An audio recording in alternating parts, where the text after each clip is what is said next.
के बाहर निकाल दो। नहीं नहीं जमींदार साहब, ये क्या बोल रहे हैं? ऐसा नहीं हो सकता। मेरी बेटी मासूम है, इसे अच्छे बुरे की समझ नहीं है।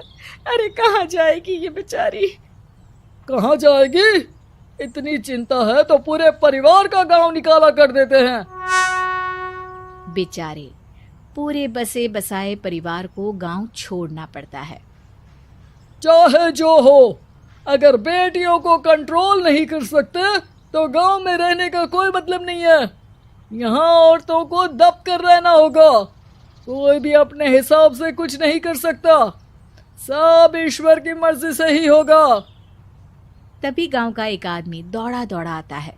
सरपंच साहब, जमींदार साहब, वो कालिया है ना, उसकी बेटी पढ़ने के लिए शहर जा रही है। अच्छा, ये कब हो गया? और कालिया की हिम्मत कैसे हो गई ऐसा करने की? लेकर आओ उसे और उसकी बेटी को। बस फिर क्या था, हाजिर हो जाते हैं कालिया और उसकी बेटी सरपंच के सामने। और कालिया, ये क्या सुनने में आ रहा है? बेटी को इंजीनियर बना रहा है तू?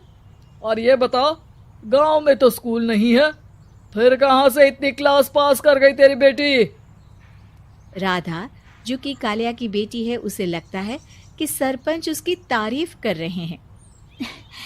सरपंच जी, मैंने ऑनलाइन पढ़ाई की है, डिस्टेंस लर्निंग से।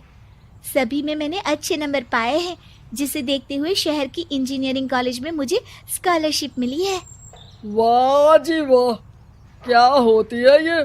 पहले तो ये बताओ, फिर आगे की बात करते हैं। पूरा गांव राधा की बात सुन रहा था और राधा बोलती जा रही थी। तो ऐसे मैं फ्री में एक अच्छी शिक्षा लेकर गांव में जो कुछ परेशानियां हैं, जैसे बिजली, पानी और इंटरनेट जैसी समस्याओं के लिए काम करूंगी। मैं गांव को शहर से जोड़ने के लिए पुल का निर्माण करवाने का प्रस्ताव रखूंगी। मुझे पूरी उम्मीद है कि जल्द ही हमारा गांव भी तरक्की की राह पर चल पड़ेगा। राधा की बात सुनकर सारे गांव वाले ताली बजाने लगते हैं।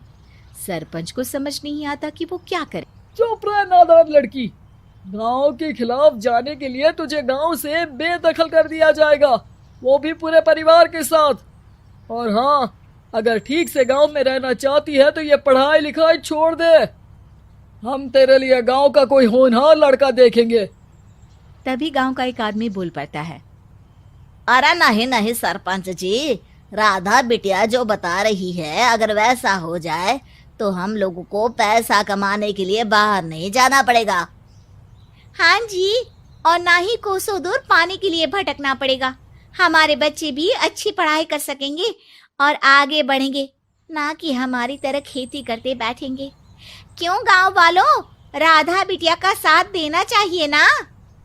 सरपंच देखता है कि गांव राधा के साथ है तो वो चुप हो जाता है। वो घर आकर अपने सलाहकार से बात करता है, जो बहुत ही चालाक किस्म का इंसान होता है। अरे सरपंच साहब, आपको बहुत ही होशियारी से काम लेना पड़ेगा। एक बार गांव तरक्की कर गया, यहाँ के बालक पढ़ लिए तो कोई ना पूछेगा आपको।